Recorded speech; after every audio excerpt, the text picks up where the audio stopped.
Hey, what's up? So, Secret Invasion, episode 6, the last episode, the finale. This is where it all ends. And wow, I was underwhelmed. Let's just be real. I was underwhelmed. I feel like Disney decided to take the easy way out. I didn't actually feel what I expected to feel. I didn't experience what I expected to experience. Yes, you have a short burst of that, but I did not get the general epicness of what I expected when it comes to Secret Invasion, because they had set up something good at the beginning of the show, and then they went their own direction. This is, before we begin, can we talk about the current state of Marvel under Disney? Because I don't know about you, but it feels like Marvel has been Disneyfied, Everything after Endgame, everything just became more of playing safe, doing what the general audience wants, not focusing on really what the comic book origins, roots demand. It's more or less of, we want to create something that anyone anywhere can actually watch, without having to focus on the most important factor, which is the fact that this is actually a comic book property. So especially this particular show, as much as they try to do something different, they still played safe a lot. I don't feel like they actually, I feel that there was a potential of doing something different, doing something outrageous, like Moon Knight.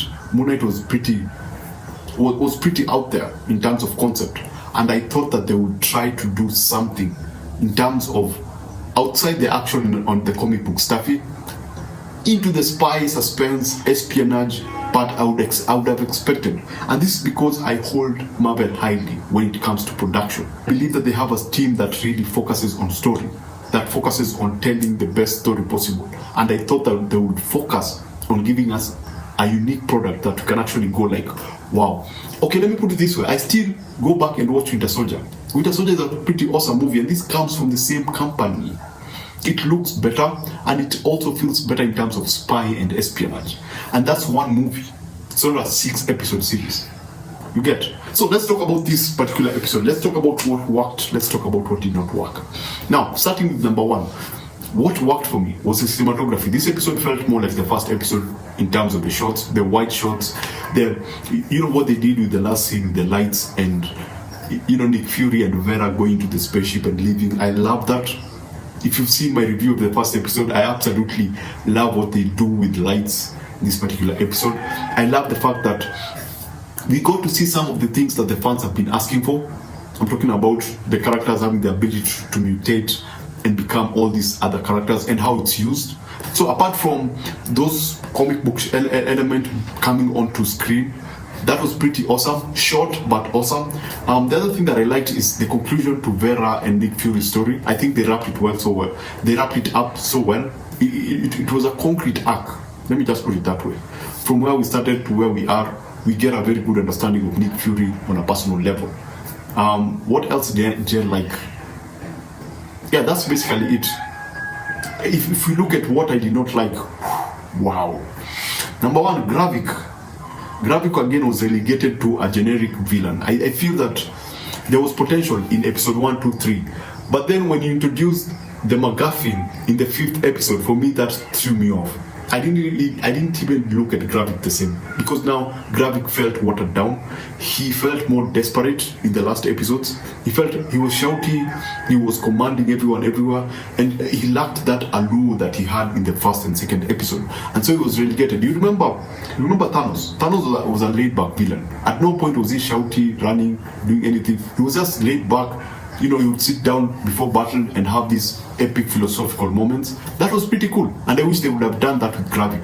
They had started like that with him, but from the moment they had that confrontation in the museum, whereby he was stabbed and his hand was ripped off, and they saw him overreacting to whatever they were talking about. After that, he became a totally different villain. He became, the normal generic villain that everyone is familiar with. He lacked his own identity, his own personality. It's basically a villain. He basically became a generic TV show villain. The other thing was Gia. Gia, I think, was an interesting cast, first of all, because you have an actor who can actually act. But then they did not give her enough to actually act. There was less. This look cuts across this character throughout. At no point do we see her acting or overacting to something. She lacks personality. She lacks that thing that makes her unique. You know, she's always stoic. And I thought her dad died, man. Her father died and they had to burn her. And she was just looking the same all throughout. She was unable to, I don't know, I think it's the way she was written.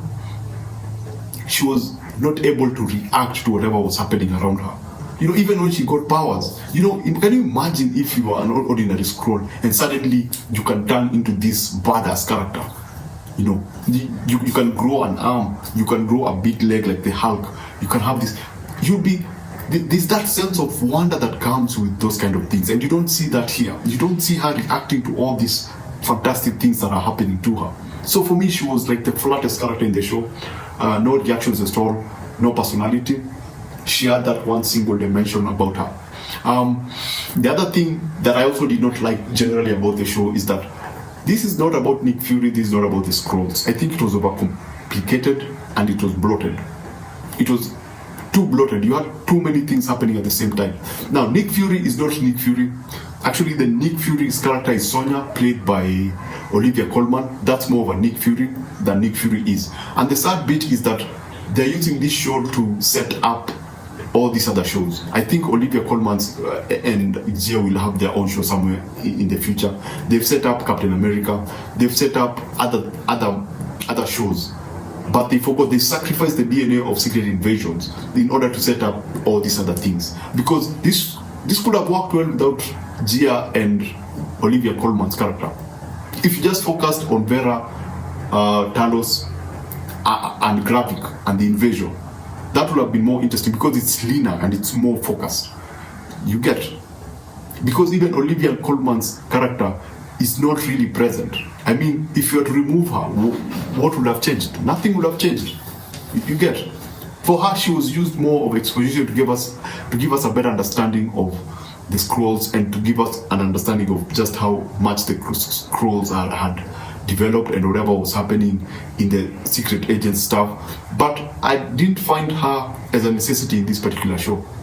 My biggest problem with this movie was defining motivations, because we learn about the MacGuffin in like the 5th episode, especially Nick Fury. Yeah, the motivations are not clear, especially Nick Fury.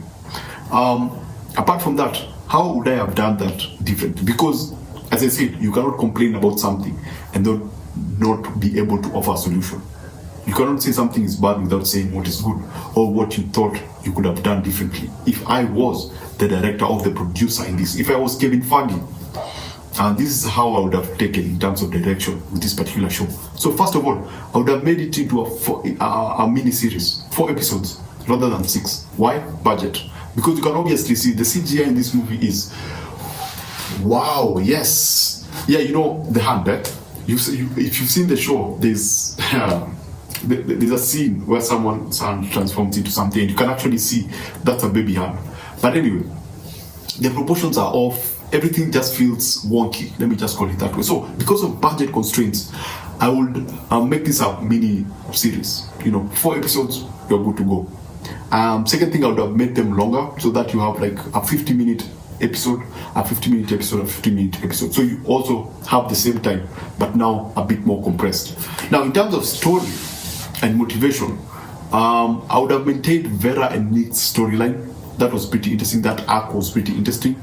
I would have given Sonya, the character of Olivia Colman, less role. I think her role would come mostly at the end. Rhodey's character, I would have kept the mystery up to the absolute end. I would have not introduced that in the middle of the show. I would have created it like the last 15 minutes. That's where it would have been. That's where it would have been unveiled. And so, basically, leaving everyone talking about the show and having to go back and rewatch everything, because whatever has been unveiled is so impactful throughout the show than it is at a particular point. Now, you know, when they opened up about Rhodey being a Skrull, everything just now felt, because that was the other thing that people were like, is he not? Now you establish it, and then then you have that flight line. That's where I felt like the line now just became flat because the mystery was gone. So let's look at the story. What would I have done? First of all, Nick Fury would come back not because the invasion was spreading. He would come back because Gravik had built a machine that could make him a super Skrull, and there was a possibility that he was actually doing it. He was creating super Skrulls. Why? That would mean that as Nick Fury, he had enough trust.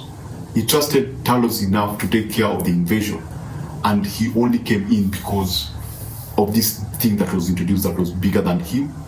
He thought that was bigger than Talos.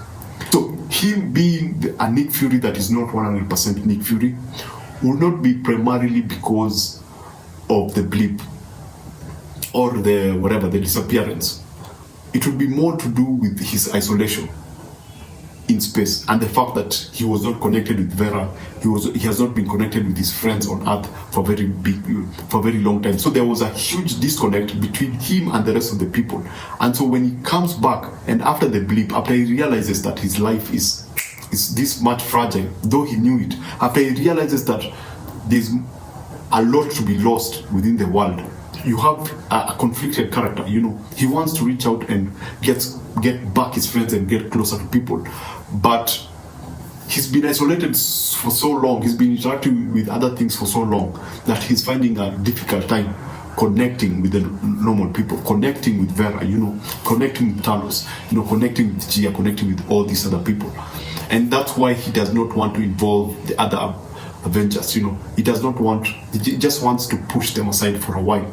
He does not want to involve them. He just wants to do this alone, get this done as fast as possible, and go back to his hiding place. But I would have maintained what they did with Vera and Nick in terms of their relationship and just how complex the relationship is. I think that was marvelous. I think that was fantastic. Then for Gravik, I would have him have the motivation of it's not about the super Skrull thing. It's more of, if I build this super Skrull, I'll be able to get to the American president, then kidnap the president, then turn himself into the president.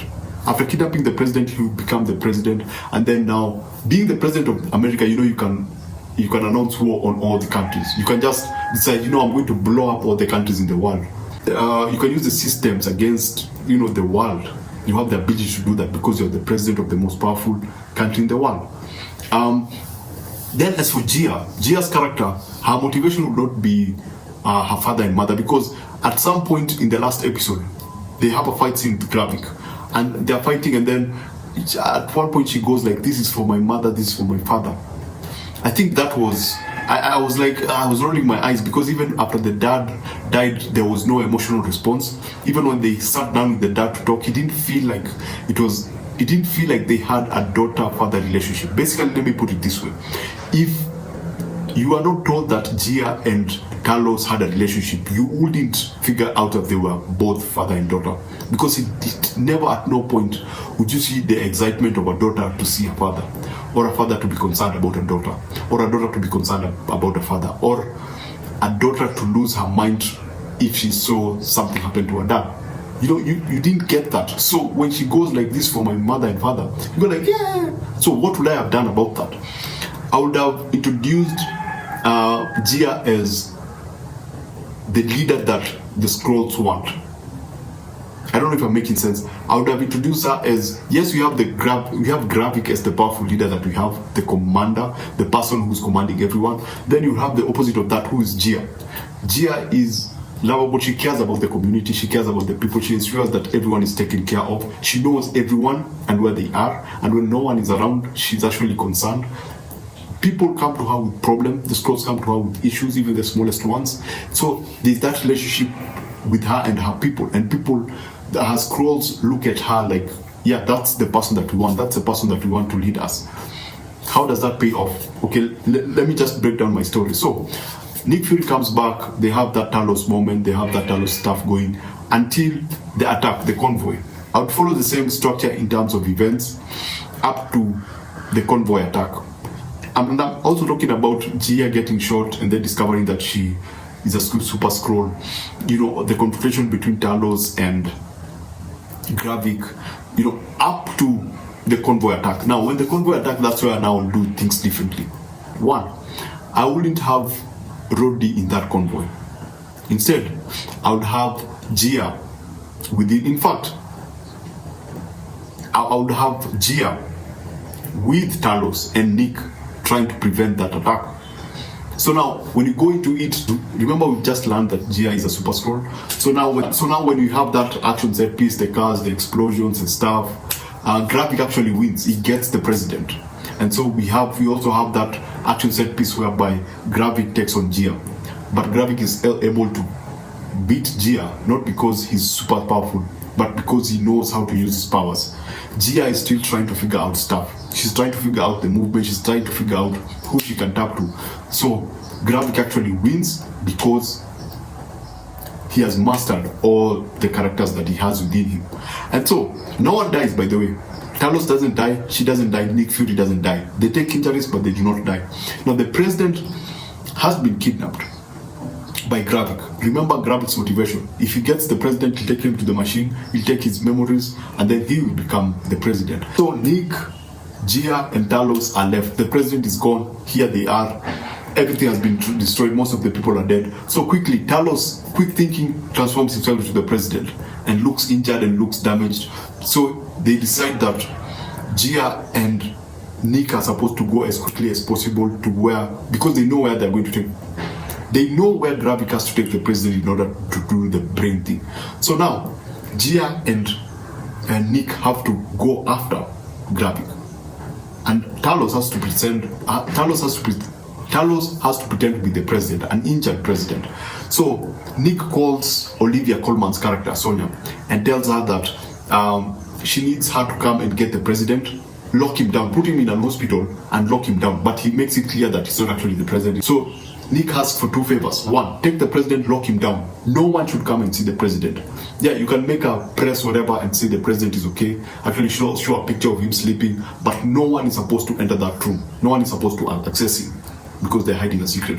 The other thing that Nick Fury requests is that they lock out that segment of Russia where Gravik has gone with the president, so that no information comes in, no transmission comes in, no transmission goes out. So everything is locked down. So now the last episode is basically Gia and Nick Fury going to rescue the president. And they have a window of like a day to do that, because after a day, things will become suspicious. So, and the reason they are blocking out the signal is so that anything that's going on with any other Skrull within that system, no one can learn that the real president has been kidnapped. No one can learn that there's a possibility that that president they have is not the real one. So they lock that area out in terms of signal. And now we have Nick Fury and Gia going there to rescue the president. And so when they go in, as they go in, remember this is a very radiated area, but you have a section of the place which is not radiated. I mean, it's where all those people have been kept and their minds have been tapped by all the Skrulls. So there's an area that is highly radiated, there's a small area that is not radiated. Now Nick Fury goes into the area that is not radiated to go and save all these other people who've been tapped into. Gia goes to confront Gravik. Now she has turned herself into Nick Fury. It's a part of the plan. So she has turned herself into looking like Nick Fury. And as she goes in, now she discovers that Gravik has almost, because obviously the people tried to fight Gravik and so when she walks in, she finds that most of the people, the Skrulls, have been killed. She finds that a lot of Skrulls have been killed, and so she becomes emotional. Remember, she looks like Nick Fury, so she becomes emotional because she loved these people, and these people loved her, and she wanted them to grow, and she knew their dreams, and she knew, so she almost breaks down, goes to her knees, and she becomes angry, and she goes like, I gotta take this person out. And so she walks into that engine room, and then when she walks in, she finds Gravik has turned himself into the president.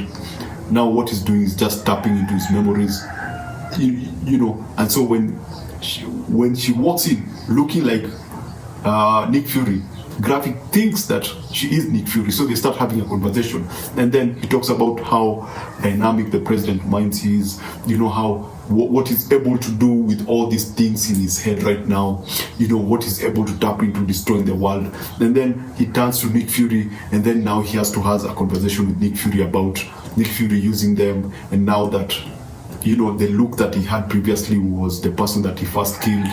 All that emotional stuff, they have that conversation, and they have whatever conversation they had in this particular episode, they also have that conversation until at one point, remember, he has that president look and the memories until he becomes disconnected, and then he's like, wait, what's happening? When he becomes disconnected in terms of memory and look, he realizes that the person that he's talking to is not actually Nick. There's someone else. And so he looks on the side and he sees through the camera there's a Nick Fury there, and then he looks at the person that's standing before and the person that's standing before him, and then within no time she transforms into her real form. And so now the battle begins. And now remember, as they were coming to this place, she had learned to, after their first fight, she had studied him and actually now mastered a bit of how she can also use her powers, also how she can apply her powers, that ability to switch from one character to the other. So now when they go into a battle, she wins, but she does not win because she's overpowered. She wins because she's able to also apply a bit of smart thinking, knowing who to pop up when. Just that smart application of all these characters gives her the ability to beat Gravik. And so she beats Gravik, she wins, and now he has to go out of the zone so that he can call the other people to come and rescue the president. And so during that period, we also get an emotional moment where we have an emotional moment whereby Gia leaves that particular area and goes to try to look for all the other skrulls. The small group of skrulls that is remaining, she tries to go and look for anyone who's around, calling out their names, trying to find out, is anyone else alive around this place? In the meanwhile, on the other side, Olivia Colman's side, where they have the president, remember, Brody is a Skrull. We don't know that he is. Actually, within the whole show, the camera has always tried to imply that his bodyguard, the one whose hand was broken, there's a possibility that that bodyguard might be the Skrull. So throughout the show, through the episode, I would focus on the bodyguard and try to make him look like the Skrull. I wouldn't let out the idea that Roddy might be a Skrull. I would just try to evade that and just try to focus on the bodyguard. So throughout that period, Roddy comes now to look at the condition of the president. And so when he comes at first, he's talking to Sonia's character. Now, before that time, we don't know what's happening. Nick has not made the call to confirm that they've got the president. So we have Sonia now confront Roddy. And so they're having a conversation. You remember that scene with Nick sitting in front of the president's door? I would have Sonia or Olivia Colman's character stand in front of the door with the white background and her in red, standing in front of the door and going like, no one can come in. And so now you have Roddy come in and go like, what do you mean no one can come in? No one can come in if, for example, you're trying to hide something from us. The president might be dead and you might be a Skrull. What are you trying to hide from us? Is the president a Skrull? Are you a Skrull? So immediately all the armies come in and they point guns at Olivia Colman's character and they go like, the president of the United States is inside there, we have to come in. And then now Roddy starts insinuating that Olivia Colman's character might be a Skrull. And so he's like, you need to take her out. She might be one of the enemies, and she might be not hiding the president. She might be hiding something different from there. How can we confirm that the president is not actually dead if you're blocking the door?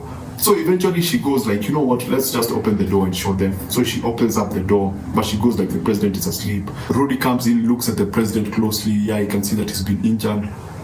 And so he's still sleeping, and then he goes like, yeah, we are good. And so he walks out trying to make a call. Remember, he's trying to call Gravik to confirm what the hell is happening, but we don't know that. So we walk out. Nick Fury now calls, says the president is okay. So after that, everyone is told to leave the hospital. Every single person is told to leave the president except the medical people. And within that particular period, Nick Fury and Gia are able to now bring in the real president and replace him.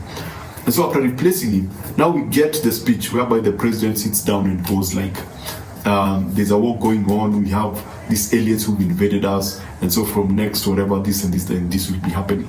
So during that press conference, it's happening over there, so they're being shown to the camera. We get to see the president on a screen, and then we walk out of the screen, and then we find that the camera people and whatever, and it's the Oval Office, so the president is talking over there. Rudy is standing here looking at the president.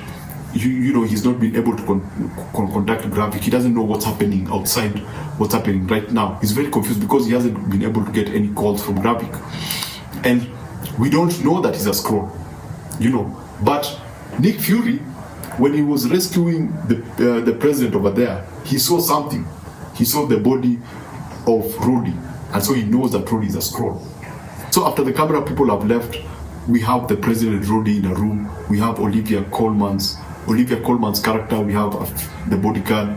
We have Rudy's character talking to Olivia Colman's character, and then Nick Fury just walks in and just shoots Rudy through the head, and then there's the purple blood, and then we discover as the audience that Rudy was actually a Skrull, and everyone also discovers as the president. Everyone goes like, oh, we didn't know that he was actually a Skrull, and then we get that moment with Nick Fury and Vera, and they do their thing and they go up to space. That would be my story, but that's how I would have done it. But we got what we got. If I was to give, if I was to give the whole show as a whole, I would give it, out of 5, I would give it a 2.7 out of 5. There were some episodes that worked. Episode 1, 2, 3, they were pretty awesome. They were pretty suspenseful. But when they started unveiling things, that's where things just started to drop. The CGI was pathetic, especially with this final episode. If I was to give this final episode a ranking, I would give it a 2.5 out of 5. That sweet middle part, because of the CGI was pretty bad, and they didn't have to. They would have focused on those characters who don't have to blow up or do anything. Imagine you have Winter Soldiers, whatever. So you just turn your hand into a metallic stuff, and then you have a Captain America's whatever, and you have a Black Widow's blood. You know, you just work with powers that don't go over the top. Every once in a while you drop in an Hulk leg, but just try to work around, you know, those individuals who are not way over the top. So that's generally my finale review and a general look at the season as a whole. It was not disappointing. You know what? If you've seen it, what did you think about it? What did you like about it? Which episodes did you like? Which episode did you not like? You know, comment down. Let me know what you think. And remember to always watch what you enjoy and enjoy what you watch. And subscribe. Click that like button. Click the subscription, the bell thingy, and then I'll probably see you on the next one. I don't know which show is coming up. I think it's Captain America, and there's Ahsoka too that's coming out in August. So basically, I'll see you there.